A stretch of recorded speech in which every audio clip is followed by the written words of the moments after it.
Welcome to Good Grief, the podcast where resilience meets reality. I'm your host, Dr. Christine Malone. In this podcast, we delve deep into the stories of individuals who've triumphed over tragedy, adversity, and trauma.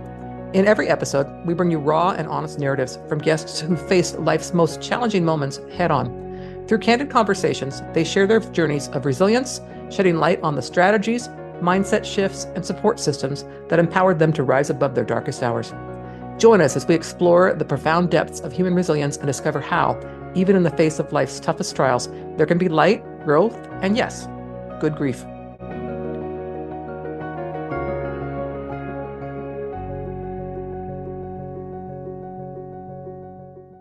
Okay, listeners, thank you so much for joining me today for this episode. My guest is AJ Coleman. He holds several titles, including widower and single father. He's also overcome hearing impairment, job loss, and crippling anxiety. So, AJ, if you'd like to tell us a bit about yourself, and then we'll get into kind of your story of grief and how you kind of navigated that. Great. Thank you. Hello, everybody. I'm AJ Coleman, and I have been pretty much involved with grief for my entire life, only I didn't know it at the time. I had lost my wife at the age of 33 to brain cancer, and our daughter was about 16 months old. And as a single dad, I not only had to navigate the parenthood, but also the grief. And when I look back at the time, I didn't realize I was preparing my entire life. I was born with a hearing impairment, and in the late 70s, there wasn't a lot of resources available and studies to say, well, this is what you can expect as your child matures and grows up to be an adolescent into a young adult. And where we lived, it was sort of looked at as an outlier, right? You don't have children that have loss of abilities. And I grew up in grief with the bullying, the struggles in school, trying to understand what the teachers are saying, looking at things from a social aspect. And at the time when my wife passed away, it was almost like I was preparing my entire life for this moment because all I knew was to keep moving forward, to keep pushing myself, that there wasn't time for me to go back and question and go into the why. I've been doing this my entire life. When people tell me you can't do this, I try to find a way around. And I have grown into publicly speaking about my loss of ability, the loss of grief of my wife, and being a single dad. And I do this out of pure helping others because when I needed somebody to go through this with, I didn't have anybody. And I never want anybody to feel that they have to be alone. Yeah. I wrote a book to talk about my experiences. Really, it was more for my daughter so she can understand who dad was and is. Yeah. And what I learned, it became very therapeutic for me. Yes. I was sharing things that I never shared with anybody. Final thoughts, intimate thoughts, and fears and concern. And when it became released, very similar to your story, like, who would want to read about me, right? Who would? But as I learned, it's not about me anymore. It's about others. Yep. And going on different podcasts and sharing my story. My goal is to help others who are feeling grief loss to some capacity know that there's a lot of life out there and there are tools that we can provide you to help you reach that. Yes, and I think in your case, similar to mine, having been widowed at a young age, it's kind of a stigmatized grief, if you will, and that people don't really want to talk about it. It's like, oh, I was widowed at 30 and I had XYZ number of kids with how old they were. People get a little like, oh, rather than if I say my 95-year-old grandfather passed away last week, right? It's a very different conversation. So was your wife sick for very long before she passed? I mean, she was long-term illness or pretty short-term? It was a long-term illness that we thought we had beaten. And at the time, when it was time to discuss in the family, we consulted with the medical studies, and we thought after 5 years the brain cancer would never come back. Hmm. But during the pregnancy, it appeared to not only have come back, but more of an aggressive form. Now, we don't have enough scientific evidence to say X caused this as a result of Y, but what we've come to the conclusion is that our daughter was made to come out into this world. Her purpose is to do something. Hmm. And we went ahead and just started a family under the best medical advice that we've gotten. And we never even thought about the what if factor. And people ask me all the time, well, would you go back in time and what would you do? And that's a difficult question to ask, even more difficult to answer. But who I am today could not have resulted if I go back and change. So I can't change anything because then I wouldn't be here today. Right. And if you think about the people that are helped by your story, right? So it's like it's a ripple effect, right? It's kind of like, one of my favorite movies is the Christmas one with Jimmy Stewart. It's a Wonderful Life. And one of the things I love about that movie is he gets an opportunity to see what life would be like if he wasn't here. So it's kind of along the same lines. If I didn't have this experience, would I have done this? I personally would not have gotten into higher education if it hadn't been for what happened to my son. I wouldn't have. I'd still be on that trajectory of how important can I be in healthcare leadership? Whereas where I am now, I know I have students that I can impact in a way that's brings again that silver lining back to what I've been through. And I have been asked that same question: Would you change it? Would you go back and you change it? And I have to ponder sometimes because there are times where I'm like, gosh, I do wish I was still naive and didn't know this, what that felt like. But again, I come to the same conclusion you have, which is, I would be a different person and I'm actually okay with who I am. So it's like, and I want to help people and so on. So your daughter was very young. So, and I know having had young children when I was widowed as well, you tend to focus on the child and how the child's doing and really not do a lot of self-focus on what you need. Did that happen to you as well? Exactly. I did not know how to grieve. I would break down in my private moment, but I knew I had to be strong. And I was relying as much as on my daughter as she was relying on me for everyday needs. I was relying on her as my source of strength for emotion. Hmm. And where I grew up and what people's expectations were when you have a loss of ability, in my case, with the hearing impairment, people just assume you're going to fail Mm. because there's so much pressure. There's so much that you need to take in. You're grieving. You've got to have a daughter, and they just expect you to just give up and go into a funk. I always say that watching too many movies and reality shows because there are people like us that have strength during these tough times, and this is where we grow as an individual. Yes. And I took that as what I've been doing my whole life. I didn't have the resources like networking groups or groups to go to for dads or for widows and widowers. I read, I Hmm. looked at my own internal well being and said, this is not how my story ends. Hmm. And I had done everything I could for my daughter, and I was open about the loss with her. And it got to the point where she began to mature Hmm. into a toddler, asking some pretty tough questions because she started recognizing, where's mom? Right. Why am I always with dad? And why can't dad cook? And I was upfront with her. And what I started to learn is using different terminology to describe our loss. And as a child, you hear the word sick, cough, cold, flu bug. Oh, you're sick right now. You're running a fever. Yes, her mother was sick with an illness, but I didn't want the term sick to monopolize her mindset. So I would use mommy had an illness. Mm. So when she wasn't feeling well, my daughter, I'd say, okay, you have a little bit of sickness. You'll be better. We'll take some medicine. We'll let it run its course. So she never heard the word illness and sick together. So as she was growing up, she started differentiating different terminology. Right.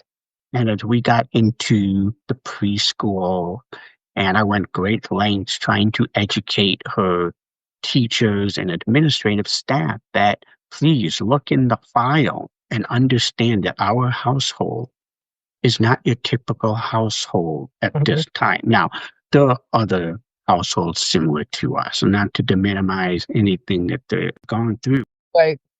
but you'd be surprised how often things get overlooked. At one point in preschool, I got a call from the administrator to come pick up my daughter because she exhibited hostile behavior.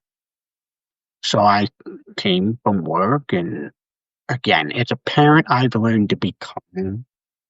Just listen, don't jump to conclusion. Let's just see. And then by background of where I do for a living, it's all factual based. So I came and they said, well, we were doing a project for Mother's Day, Uh, and we said to the class, she must have been about maybe 4 years old, and said, okay, it's time to make Mother's Day cards for mom. And my daughter said that and didn't make it. And they went up to her and said, why aren't you making a card for your mom? And she snapped.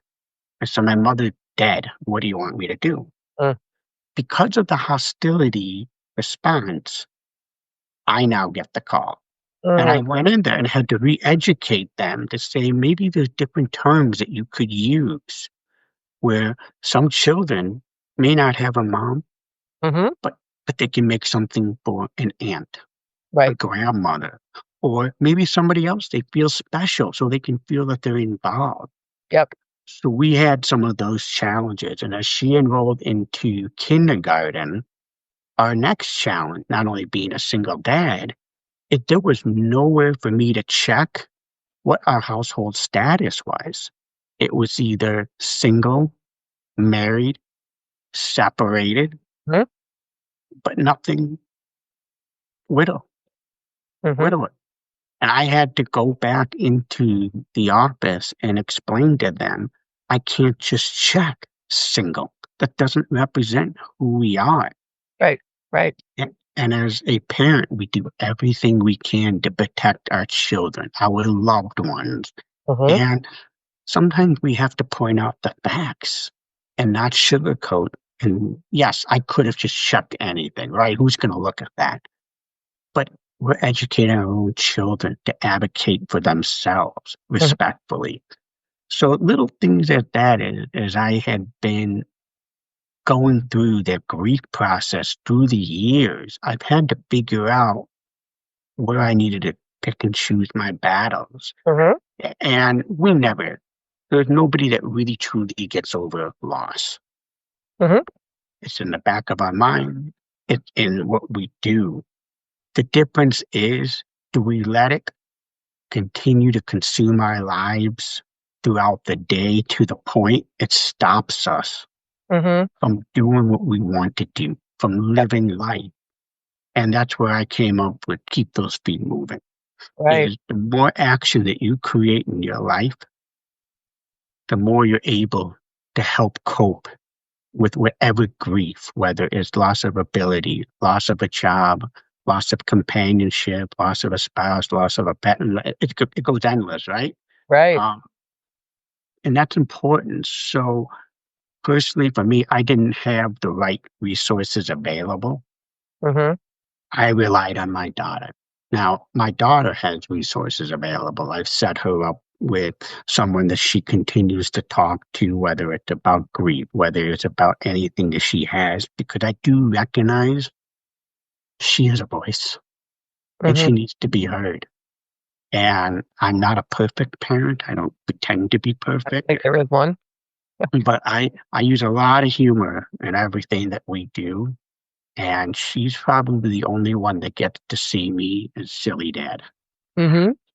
You brought up a point that I wanna go back to, and that is our culture, our society is set up for, a certain dynamic, whether it's the family dynamic or even back to your hearing loss and so on, where we don't really think about someone else might not fit into that mold.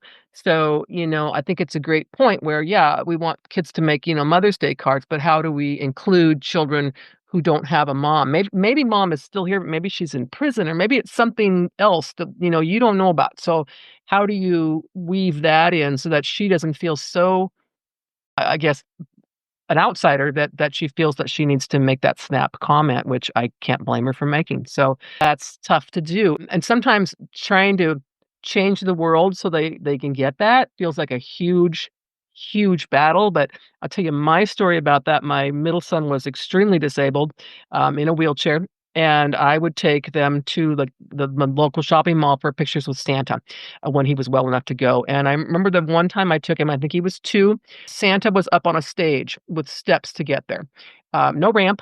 And I mean, my son was small enough where I could have drugged that wheelchair up there, but I wanted to make a point. So I said, "You realize that Santa's not accessible to kids who can't walk up those steps. Is that who Santa really is?"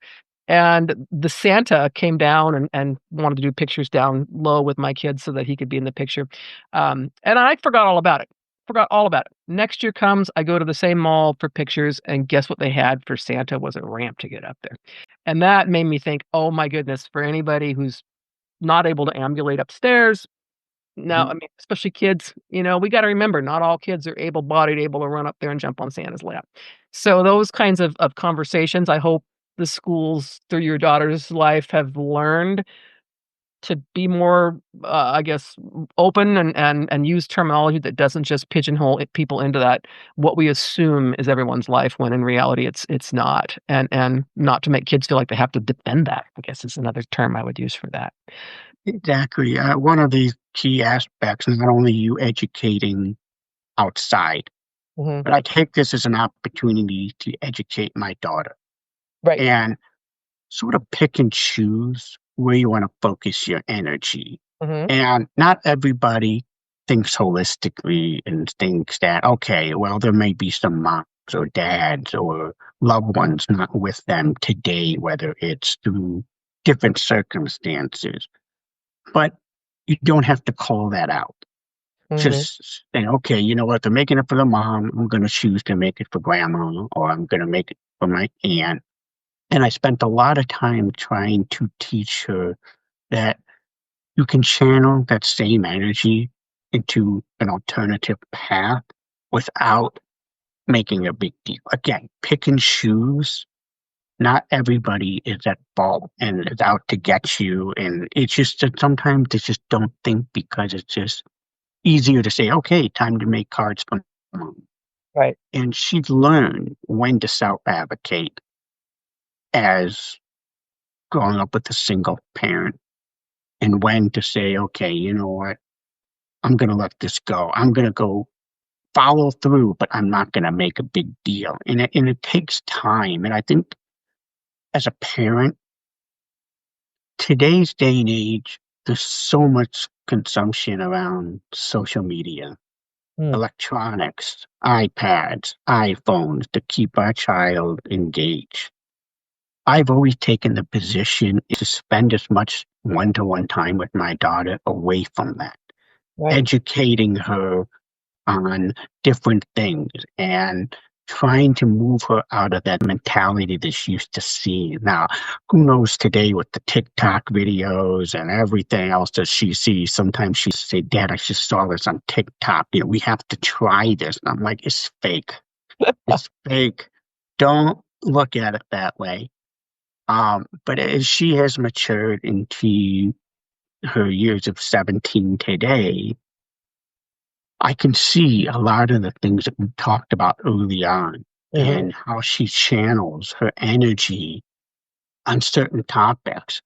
Other things you can tell that she's thinking about it, say, I need to do something, but I'm not going to make this my focal point.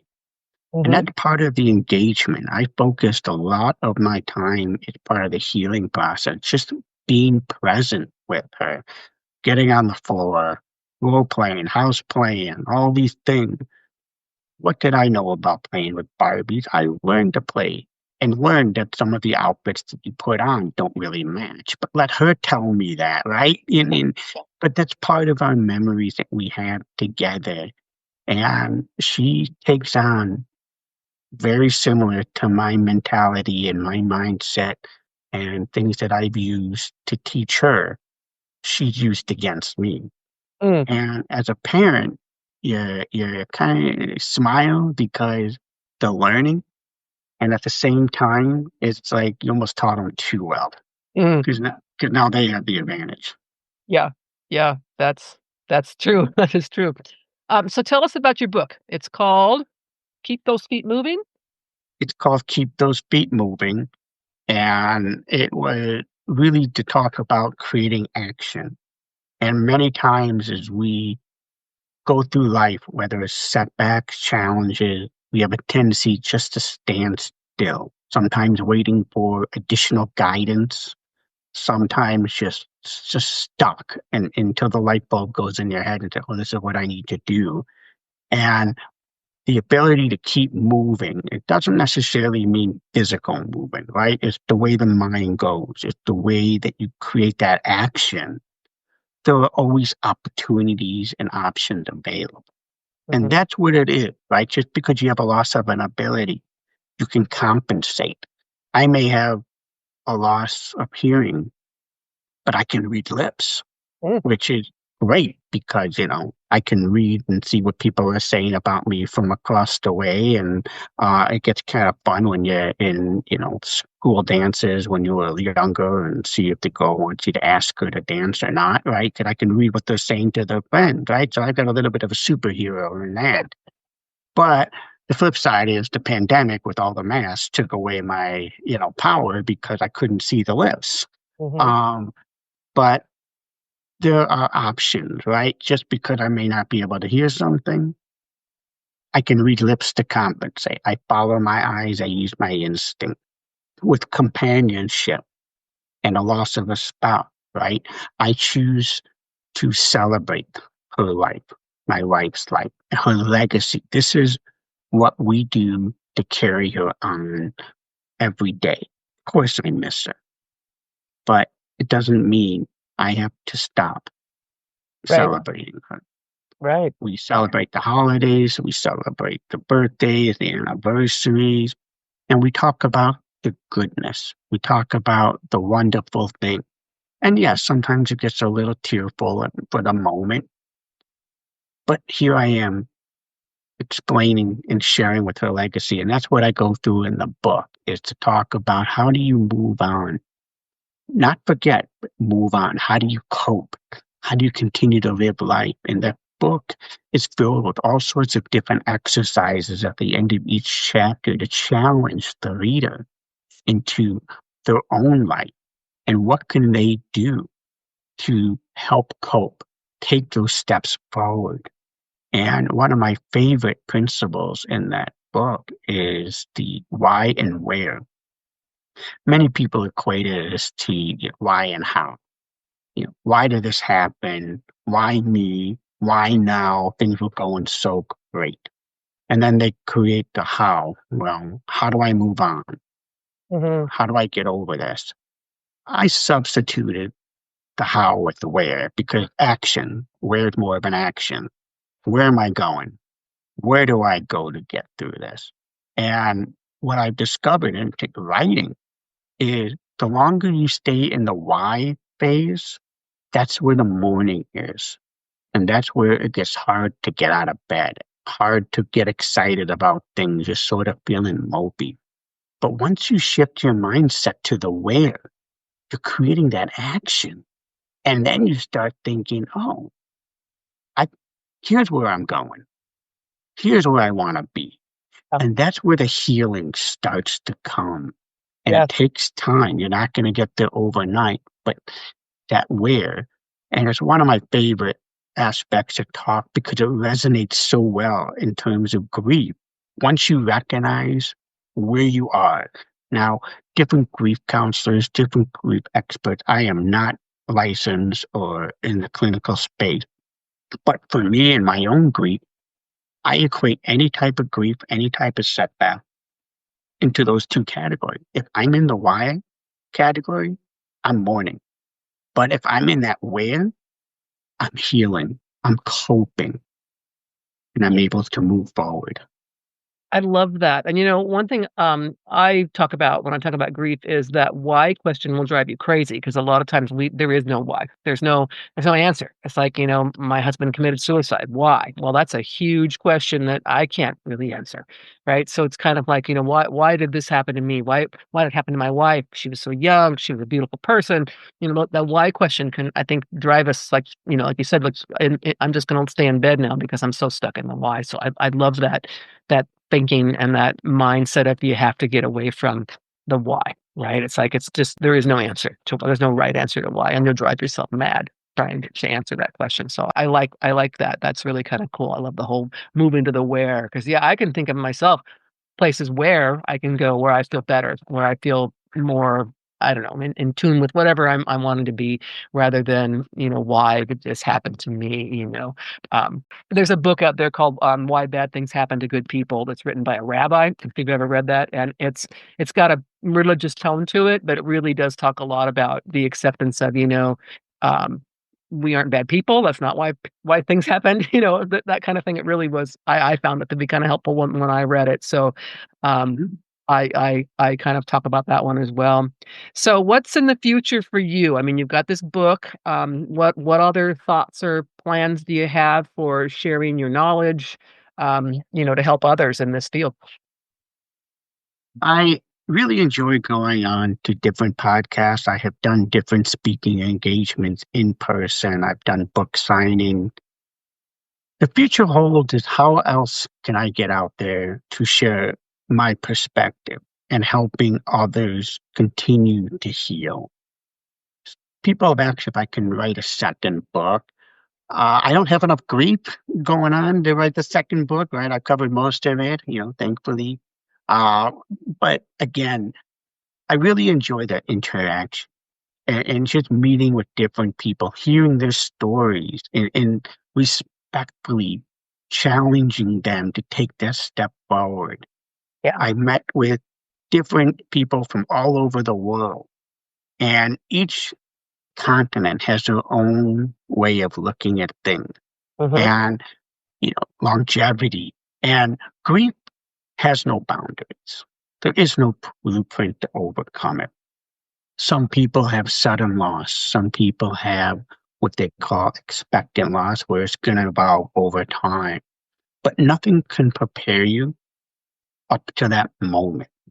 It's after the moment is when you start learning who you are, what Hmm. you're made of, and the influence that you can have on others. And my goal is to continue to influence others, that there's so much life to live.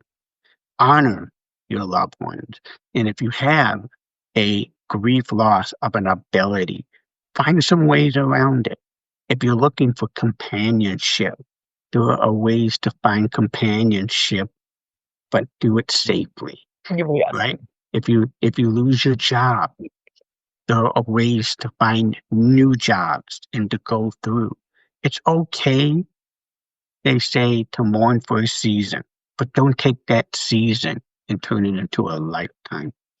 Yeah. When we when we get to be well in our older years, you want to be able to look back with proudness, Hmm.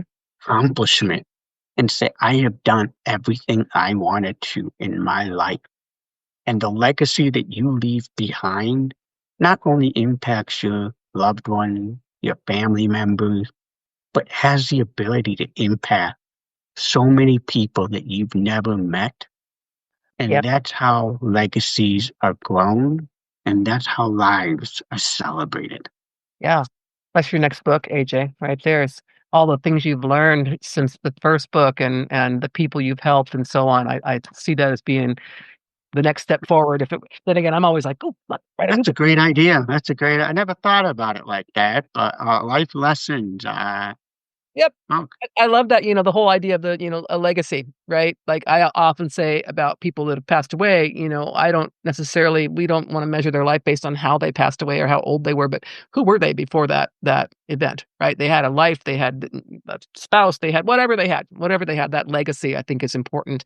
Um, as you have done with your daughter to make sure her mom's memories are still, in her head, or whatever that looks like, so that it's not like we've forgotten this person or we've moved on, which is a term that I have trouble with, moving on, because it sounds like you're leaving something behind when in reality you're carrying it with you as you go forward, sort of a thing. So, but yeah, I think that's your next book that I must put the seed in your head on that one. Yeah, So, there you go. Thank you.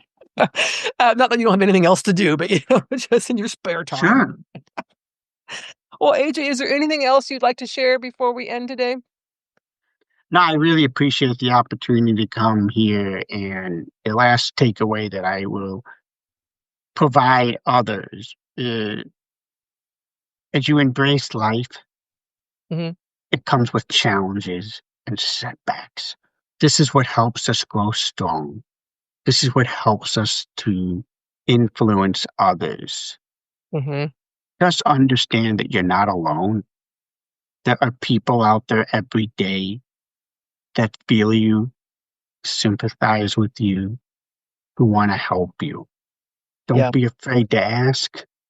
Hmm. Recognize that, again, you may be feeling a little bit lost, but as long as you keep those feet moving, Hmm.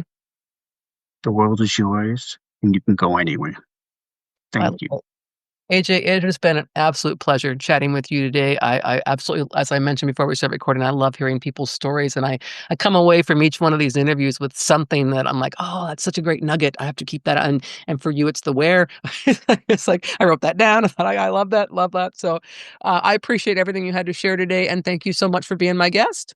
Thank you for having me.